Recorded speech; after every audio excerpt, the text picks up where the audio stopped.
무엇이 보입니까? 라는 제목으로 하나님의 말씀 나누도록 하겠습니다. 제가 사진 하나를 좀 보여드릴 텐데요. PPT 화면을 좀 보여주세요. 여러분에게 지금 제가 사진 하나를 띄워드렸는데 여러분들에게 보이시는 그 어떤 얼굴이 이 사진에 보이십니까? 네. 이 사진은요, 인터넷에 신기한 난시 테스트라는 제목으로 올라온 사진인데요. 여러분에게 만약 이 사진을 보시면서 아인슈타인 박사님의 얼굴이 보이신다면 시력이 정상 시력이십니다. 그런데 혹시 만약 마릴린 먼로가 환하게 웃는 모습을 보이시면 난시를 가지고 있는 분이라고 합니다. 여러분 나는 어떤 게 보이시는지 누구한테 말하실 필요는 없고요.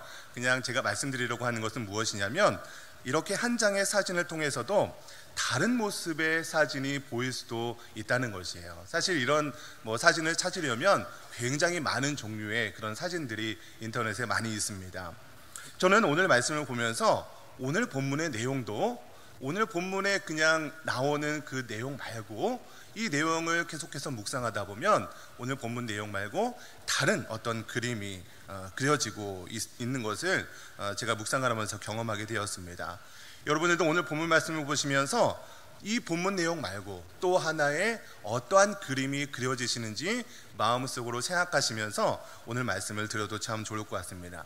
제가 수요일마다 이 사무엘상 본문을 가지고 여러분 말씀을 증거하고 있습니다. 그러다 보니까 3주에 한 번씩 이 사무엘상 본문을 다루게 되고, 혹시 여러분들 가운데는 3주 전에 수요 예배를 못 나오신 분은 지금 이 내용이 어떻게 흘러가나 이렇게 좀 헷갈리시는 분도 있을 것 같아서 간략하게만 그 본문 전에 있었던 내용이 어떤 내용인지 정리만 간단하게 해보겠습니다. 이스라엘 사람들과 블레셋 사람들 사이에 전쟁이 일어났습니다. 그런데 이스라엘 사람들이 전쟁에서 불리한 상황이 된 거예요. 그래서 하나님의 백성이라는 이스라엘 사람들이 이 전쟁에서 승리하기 위해서 택했던 방법이 있습니다. 그것이 무엇이냐면 하나님의 임재가 상징하는 이 여호와의 언약궤, 법궤, 언약궤, 이것을 전쟁터로 가져오기로 한 이 전략을 쓴 겁니다.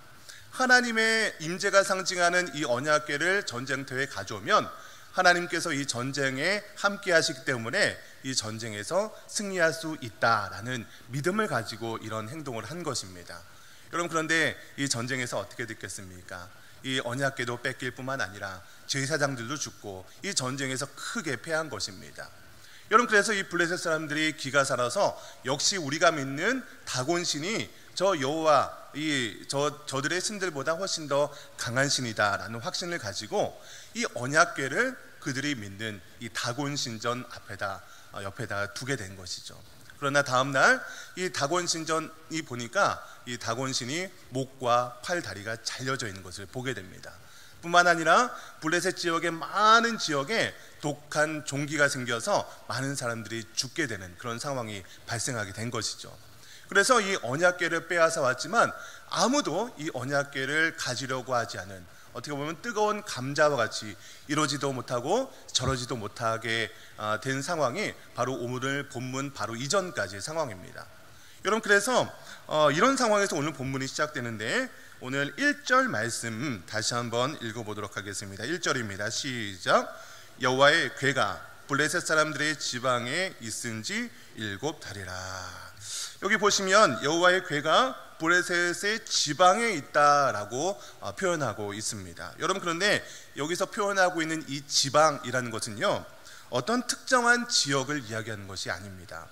이 지방은요, 블레셋 사람들이 많이 살고 있는 어떤 성읍이나 도시를 이야기하는 것이 아니고 들판이나 사람들의 왕래가 드문 지역을 이야기하고 있는 것입니다. 왜 그러냐면 이 언약궤가 있는 지역마다 이 독한 종기가 많은 사람들을 죽게 하니까 이 언약궤를 어디에다 두지도 못하는 거야. 그래서 가능한 사람들과 격리시켜서 들판이나 이런 블레셋 어떤 한 지방에다가 이 언약궤를 둔 지 7달이 흘러 지나갔다는 것이에요. 이러한 상황에서 이 언약궤를 어떻게 돌려보낼까, 이 방법을 고민하고 있었던 것입니다. 2절 말씀을 보겠습니다. 블레셋 사람들이 제사장들과 복술자들을 불러서 이르되 우리가 여호와의 궤를 어떻게 할까, 그것을 어떻게 그 있던 곳으로 보낼 것인지 우리에게 가르치라. 이 블레셋 사람들이요 제사장들과 복술자들을 불렀어요. 물론 여기서 말하는 제사장은 이스라엘 사람들이 말하는 제사장들과는 좀 다른 제사장들이겠죠. 이 블레셋 사람들의 어떤 종교 행위를 하는 그런 종교 지도자들일 것입니다. 여기 복술자는요, 왜 그 무당들 있지 않습니까? 나뭇가지를 흔들어서 점을 치는 그런 사람들이 바로 복술자인데요. 이 블레셋 사람들의 제사장과 복술자들을 불러서 이 언약궤를 어떻게 해야 할지 의논을 한 것입니다. 어떻게 할까? 어떻게 돌려보낼까? 그 방법을 묻고 있는 것입니다. 여러분, 그런데 그 사람들이 내놓은 해답이 무엇이냐면 이 언약궤는 그냥 돌려보내면 안 된다는 것이에요. 속건제를 드려야 한다라고 이야기하고 있습니다. 물론 여기서 말하고 있는 이 속건제도요, 이스라엘의 5대 제사 중에 하나인 속건제와는 다른 제사입니다. 당시에 그 고대 근동 사이에 이런 제사의 종류들 비슷한 종류가 있는데 이 속건제를 드려야 되는데 이 속건제의 핵심은 죄를 속하는 이 속건제를 드려야 된다. 이 정도로만 생각하면 좋을 것 같습니다. 여러분, 그런데 속건제를 드릴 때는 항상 제물이 있어야 되는데 그 제물을 바로 4절에서 언급을 하고 있는 것입니다. 우리 4절 말씀만 한 번 더 읽어보겠습니다. 시작. 그들이 이르되 무엇으로 그에게 드릴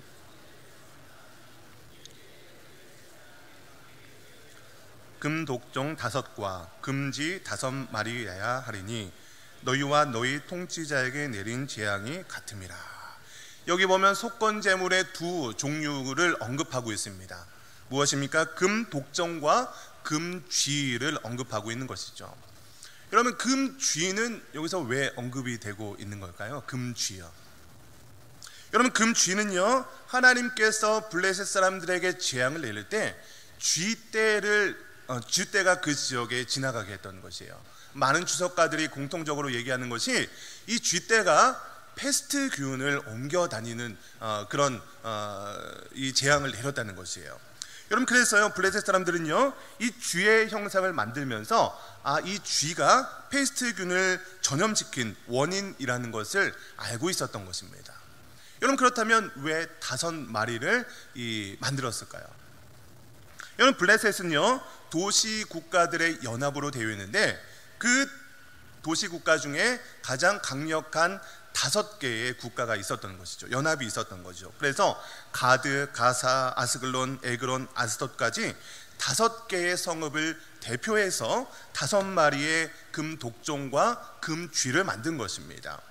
여러분, 그런데 이렇게 언약궤를 돌려보낼 때 속건제의 제물로 이 금쥐와 금독종 5마리를 만들어서 돌려보내는데 그 돌려보내는 방법이 굉장히 특이한 것이죠. 우리 7절 말씀을 보겠습니다. 시작. 그러므로 새 수레를 하나 만들고 멍에를 메어보지 아니한 젖나는 소 2마리를 끌어다가 소의 수레를 메우고 그 송아지들은 떼어 집으로 돌려보내고. 먼저 새 수레를 만들었어요. 한 번도 매지 못한 새 수레를 만들고 그 수레를 끌 것으로 멍에를 메어보지 아니한 젖나는 소 2마리를 택했다라고 이야기하고 있습니다. 여러분, 블레셋 사람들은 왜 하필이면 젖나는 소 2마리를 택했을까요? 여러분, 모든 암소가 젖이 나오는 것이 아닙니다. 이 젖이 나는 그런 암소는요 이제 갓 송아지를 낳고 나서 송아지에게 젖을 물려야 하는 암소에게 젖이 나는 것이죠. 여러분, 그런데 그 젖나는 소 2마리를 끌어다가 이 수레를 매게 했다는 것입니다.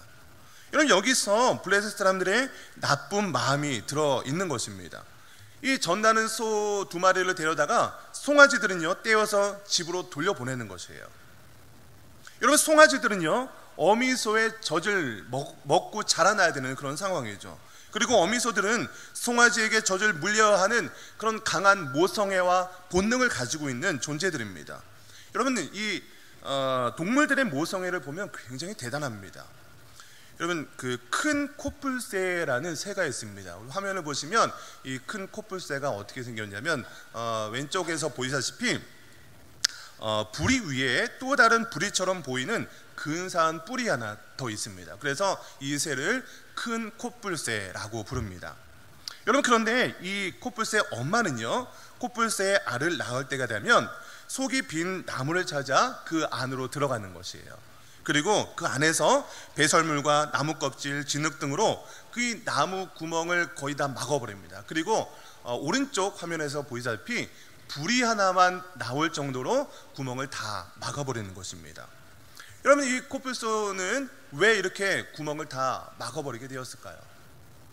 그 안에서 알을 낳으면 외부로부터 어떤 뱀이라든지 다른 어떤 천적으로부터 이 보호할 수 있기 때문에 이 구멍을 완전히 원천 봉쇄한 것입니다.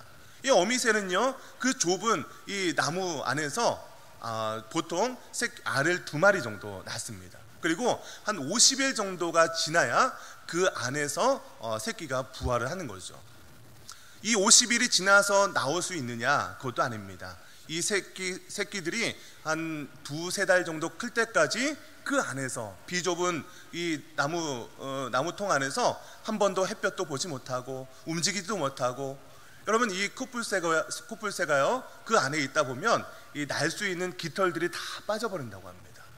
여러분, 그래서 만약 이 아빠 새가 밖에서 먹을 것을 물어다 주다가 혹시라도 어떤 밀렵꾼에게 사고를 당하거나 어떤 일이 생기면 이 안에서 죽을 수밖에 없는 거예요. 혹시라도 이 안에서 밖으로 나온다 하더라도 이 깃털이 다 빠져버렸기 때문에 날 수 없는 그런 상황이 되어버리는 것입니다. 드디어 한 몇 달이 더 지나서 3달, 4달 정도 지나서 드디어 이제 엄마 새가요 밖으로 나오게 됩니다. 그렇지만 그렇다 하더라도 엄마 새는 쉬는 것이 아니라 이 어린 이 새끼들을 위해서 곧바로 또 먹이들을 계속 날라주는 것이죠. 여러분, 이렇게 동물들의 모성애는요 우리 인간이 상상하는 것보다 굉장히 강합니다. 그럼 오늘 본문에서 이 젖나는 소 2마리를 가져다가 온 것은요, 이 굉장히 이런 젖나는 소의 모성애를 굉장히 자극하는 이 블레셋 사람들의 나쁜 어떤 악한 의도를 가지고 이런 행동을 하는 것을 보게 됩니다. 여러분, 오늘 9절 말씀을 같이 한번 읽어보겠습니다. 우리 9절입니다. 시작. 보고 있다가 만일 괴가 그 본 지역의 길로 올라가서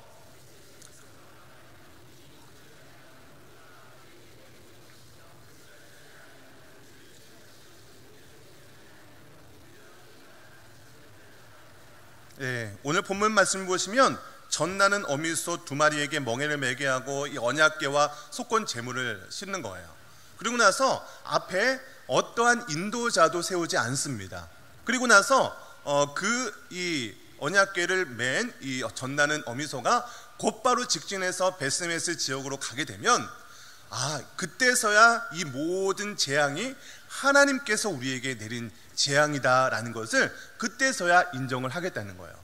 그러나 이 젖나는 소가 새끼에게, 송아지에게 젖을 물리기 위해서 돌아가거나 좌우로 움직이면 이것은 하나님께서 내린 재앙이 아니라 우연히 우리에게 내린 것이다 라고, 이 말도 안 되는, 어떻게 이 소가 본능을 향해서 모성애를 가지고 이 소를 향해 나아가지 어떻게 직진을 하겠습니까? 이런 나쁜 마음을 가지고 하나님을 끝까지 인정하는 것이 아니라 이거는 우연일 거야, 끝까지 이것을 기대하면서 이 언약궤를 베스메스로 돌려보내는 그런 상황이 담겨 있다는 것입니다. 여러분, 그런데 이 젖나는 암소가 어떻게 합니까? 우리 12절 말씀을 보겠습니다. 시작. 암소가 베스메스 길로 바로 행하여 대로로 가며 갈 때에 울고 좌우로 치우치지 아니하고 블레셋 방백들은 베스메스 경계선까지 따라가니라. 이 암소가 베스메스를 향해서 직진해서 곧바로 걸어갔다는 것입니다. 여러분, 그런데 갈 때 울면서 좌우로 치우치지 않고 두벅두벅 걸어가고 있다는 것입니다. 여러분, 이 어미 암소의 마음이 얼마나 아팠겠습니까? 이 새끼들 송아지를 두고 이 베스메스로 향하는 이 송아지의 마음, 소의 마음, 이 울고라고 표현되어 있지만 이 마음 가운데 이 어미 소 2마리의 마음이, 이 본능과 이 모성애가 담겨 있는 이 단어가 바로 울고라는 이 단어에 표현되어 있는 것입니다. 울면서 똑바로 좌우로 치우치지 않았다는 것이에요. 투벅투벅 자기에게 맡겨진 사명을 감당하기 위해서 걸어갔던 존재가 바로 이 베스메스로 가는 두 암소라는 것입니다. 저는 오늘 이 베스메스로 가는 두 암소를 보면서 그려지는 그림이 있었던 것이에요. 그것이 무엇이냐면 바로 예수 그리스도의 모습이 저에게 그려집니다. 여러분, 예수님의 모습 어떻습니까? 분명히 예수님도요, 저와 여러분과 동일한 성정을 가지고 있는 분이셨습니다. 동일한 우리와 똑같은 인간이셨습니다. 뭐 예수님이니까 신이니까 우리랑은 좀 다르겠지. 그렇지 않습니다. 예수님은요 100% 인간이자 100% 신이셨습니다. 그렇기 때문에 예수님도 우리와 똑같이 식사를 안 하시면 배가 고프셨고요, 맞게 되면 아픔을 당하셨고, 인간이 당하는 그런 감정도 동일하게 느꼈던 분이 바로 예수 그리스도라는 것입니다. 여러분, 그런데 그 예수님께서 자신의 죄가 아니라 인간의 모든, 이 세상의 모든 죄를 지고 십자가에 자신의 몸을 내어놓는 것, 결코 인간의 성정을 가지고 있다면 이것은 쉬운 일이 아니셨을 것입니다. 여러분, 그렇기 때문에 예수님께서 십자가에 지기 전에 이 겟세마네 동산에 올라가서 땀방울이 핏방울이 되도록 기도하시면서 하나님, 이 잔을 내게서 옮겨주시옵소서, 그렇게 기도하지 않습니까? 그러나 아버지의 뜻이라면 내가 그 잔을 마시겠다라고 고백하는 것을 보게 되지 않습니까? 여러분, 베스메스로 걸어가는 암소는요, 하나님의 통치에, 하나님의 사명에 완전히 매여있는 이 암소의 모습을 보게 되는 것입니다. 자신의 욕심과 본능이었다면 절대로 베스메스로 곧바로 걸어가지 못했을 것입니다. 그럼에도 불구하고 하나님의 영광을 위해서 자신의 욕심을 내어놓고 사명을 감당하는 것이죠. 여러분, 이제 드디어 이 여호와의 언약궤가 블레셋 지역을 떠나서 하나님의 지역, 이 이스라엘 지역으로 들어오는 것을 보게 됩니다. 여러분, 그런데 이 이스라엘의 여러 지역이 있음에도 불구하고 왜 하필이면 이 베스메스 지역으로 갔을까요? 이 베스메스 지역이 과연 어떤 곳이길래 여호와의 언약궤가 제일 먼저 간 곳이 이 베스메스 지역이겠습니까? 우리 그것을 알려면 여호수아서를 한번 봐야 됩니다. 제가 화면을 준비해 드렸는데요, 여호수아서 21장 13절과 16절 제가 조금 요약해서 화면으로 보여드렸습니다. 같이 좀 봉독하겠습니다. 시작. 제사장 아론의 자손에게 준 것은 아인과 그 목초지와 윳다와 그 목초지와 베세메스와 그 목초지이니 이 두 지파에서 9성읍을 냈고, 지금 이 여호수아 21장 본문은요, 하나님께서 드디어 이제 이스라엘 지역을 정복한 이스라엘 사람들에게 그 땅을 분배해 주는 내용을 담고 있습니다. 특별히 오늘 본문 말씀에서는요, 제사장 아론의 자녀들에게 이 땅을 분배하고 있는데, 그 지역 중에 한 지역이 오늘 언급하고 있는 이 베스메스 지역을 분배받았다는 것입니다. 여러분, 그러니까 이 베스메스 지역에 지금 시간이 지났지만 누가 살고 있다는 것이겠습니까? 아론의 자손들, 제사장들이 이 베스메스 지역에 거주하고 있다는 것이에요. 여러분, 이 언약궤는 누가 이렇게 만질 수 있는 것입니까? 제사장들이 이 언약궤를 만질 수 있는 거잖아요. 그래서 이 여호와의 언약궤가 제일 처음 간 곳이 이 베스메스 지역이라는 것입니다. 여러분, 그런데 그 베스메스 지역, 제사장들이 있었던 그 베스메스 지역에 이 언약궤가 들어왔을 때 그 베스메스 사람들이 어떤 반응을 했는지 우리 본문 13절과 14절 말씀을 한번 같이 읽어보도록 하겠습니다. 시작. 베스메스 사람들이 골짜기에서 밀을 베다가 눈을 들어 궤를 보고 그 본 것을 기뻐하더니 수레가 베스메스 사람 여호수아의 밭 큰 돌이 있는 곳에 이르러 선지라. 무리가 수레에 나무를 베고 그 암소들을 번제물로 여호와께 드리고. 여러분, 그동안 여호와의 임재가 상징하는 이 언약궤가 블레셋 지역에 있었습니다. 이스라엘 사람들의 마음이 어떻겠습니까? 우리 하나님께서는 우리와 떠났다, 우리는 이제 선민이 아닌가라는 그런 아픔과 슬픔이 담겨 있었을 것입니다. 그런데 오랜 시간이 지나서 드디어 이 언약궤가 돌아오는데 암소에 의해서 끌려오는 것을 보니까 얼마나 이 마음이 기쁜 마음이 있었겠습니까? 그래서 이 사람들이 너무 기쁜 나머지 거기서 바로 제사를 드렸습니다. 이 나무를 패고요, 그리고 나서 이 암소를 번제물로 하나님께 드렸다는 것입니다. 여러분, 그런데 여기서 제사를 드리는 모습을 보면 그 당시에 이스라엘 사람들의 영적인 상태를 알 수 있는 단서가 나옵니다. 여러분, 여기서 번제를 드렸는데 번제를 드릴 제물이 문제가 되고 있는 것을 보게 됩니다. 여러분, 번제물로 드릴 수 있는 제물이 어떤 제물입니까? 여러 가지가 있는데 특별히 소를 드리려면 어떤 제물을 드려야 되는지 우리 레위기 1장 말씀을 한번 보겠습니다. 제가 화면에 준비해 드렸습니다. 레위기 1장 3절입니다. 시작. 그 예물이 소의 번제이면 흠 없는 수컷으로 회막문에서 여호와 앞에 기쁘게 받으시도록 드릴지니라. 여러분, 예물을 드릴 때 소의 번제물이면 수컷을 드립니까? 암컷을 드립니까? 수컷을 드려야만 하는 것이에요.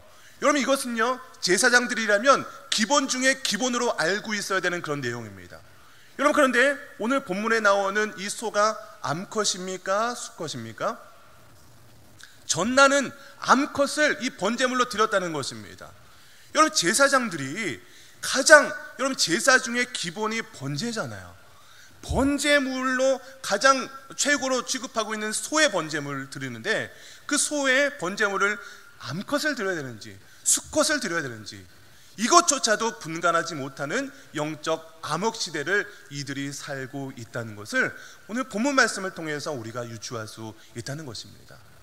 여러분, 뿐만 아닙니다. 그들이 이 여호와의 번제물을 드리고 나서 했던 행동이 있습니다.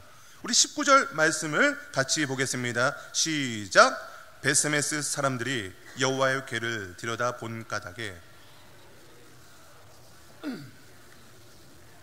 여호와께서 백성을 쳐서 크게 사륙하셨으므로 백성이 슬피 울었더라.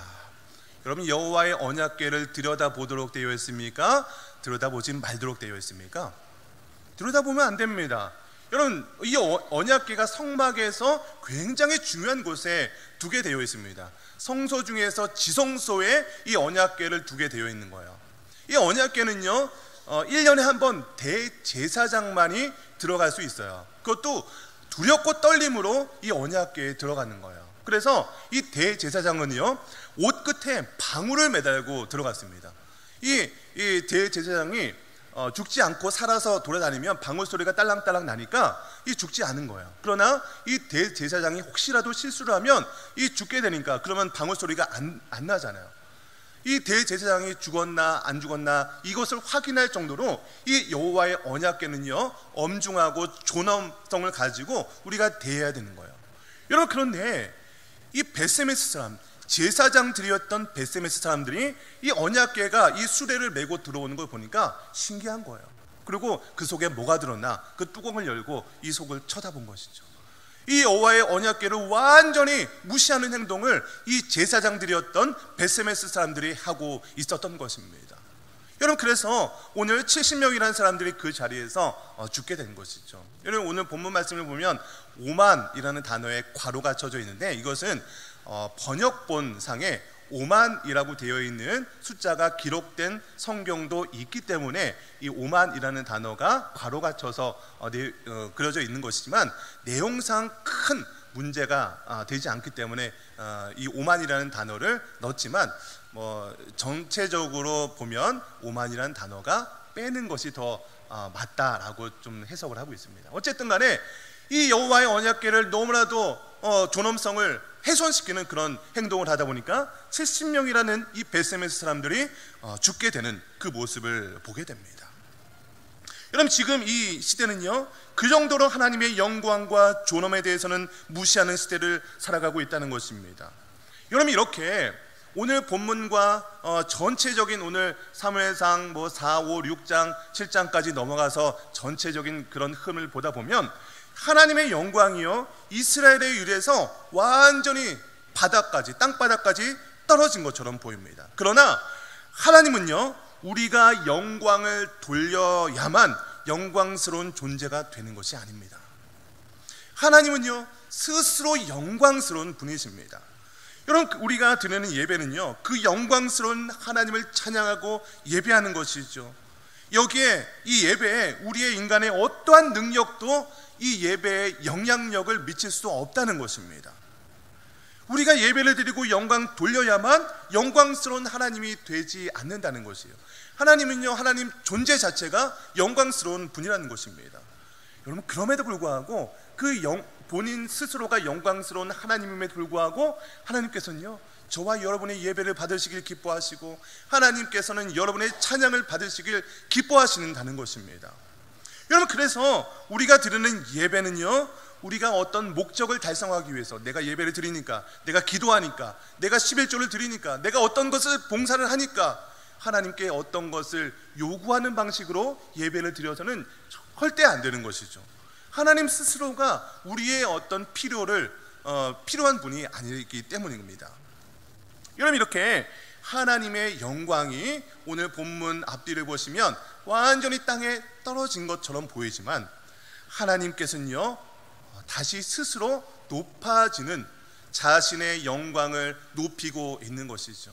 완전히 이 다곤 신전 앞에까지 끌려갔다가 본인 스스로, 하나님 스스로 이 하나님의 언약궤를 움직이셔서 다시 한번 이스라엘 진영까지 오게 되는 것을 보게 됩니다.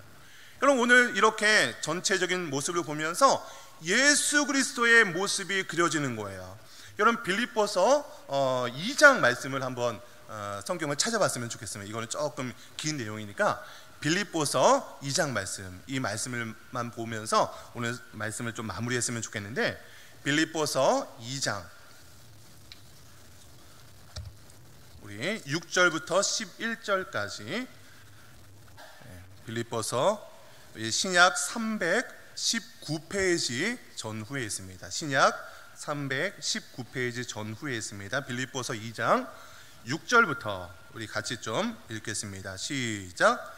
그는 근본 하나님의 본체시나 하나님과 동등됨을 취할 것으로 여기지 아니하시고 오히려 자기를 비워 종의 형체를 가지사 사람들과 같이 되셨고 사람의 모양으로 나타나사 자기를 낮추시고 죽기까지 복종하셨으니 곧 십자가에 죽으심이라. 이러므로 하나님이 그를 지극히 높여 모든 이름 위에 뛰어난 이름을 주사 하늘에 있는 자들과 땅에 있는 자들과 땅 아래에 있는 자들로 모든 무릎을 예수의 이름에 꿇게 하시고 모든 입으로 예수 그리스도를 주라 시인하여 하나님 아버지께 영광을 돌리게 하셨느니라. 여러분, 예수님께서는요, 스스로 낮아지시는 것을 선택하셨죠. 여러분, 예수님께서 자격이 없으시거나 능력이 없으셔서가 아니라 하나님과 동일한 능력과 자격이 됨에도 불구하고 자기를 비워 사람의 형상으로, 종의 모습으로 우리에게 내려오셨다는 것입니다. 거기서 끝나지 않으시고 하나님의 명령에 죽기까지 복종하시고 십자가에 못 박혀 죽으신 것이죠. 이렇게 예수님께서 자신을 낮추셨을 때 하나님께서 오히려 그를 지극히 높여주시는 것을 오늘 빌립보서 말씀을 통해서도 보게 되는 거죠. 그래서 모든 무릎을 예수의 이름에 꿇게 하셨죠. 모든 입으로 예수를 주라 시인하게 함으로 하나님께 영광을 돌리게 하신 것입니다. 여러분, 이렇게 기독교는요, 낮아짐으로 높아지는 종교라는 것입니다. 내가 스스로 높아지려고 해서 높아지는 것이 아니라 하나님께서 높여주시는 것이 진정한 높음이라는 것입니다. 저는 오늘 본문 말씀을 통해서 예수 그리스도의 모습이 계속해서 그려지는 거예요. 특별히 고난주간이라서 그런지 모르겠지만 특별히 이 사무엘상 본문 말씀을 봄에도 불구하고 예수 그리스도의 모습이 그려지는 거예요.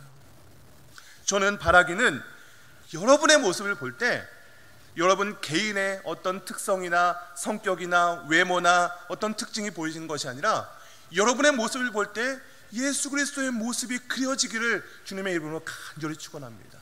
내가 높아지기 위해서, 나의 어떤 영향력을 세우기 위해서, 나의 어떤 주장을 세우기 위해서 내 것을 주장하는 것이 아니라 나를 낮추는 거죠. 내가 이것을 하고 싶음에도 불구하고 한번 참아보는 거죠.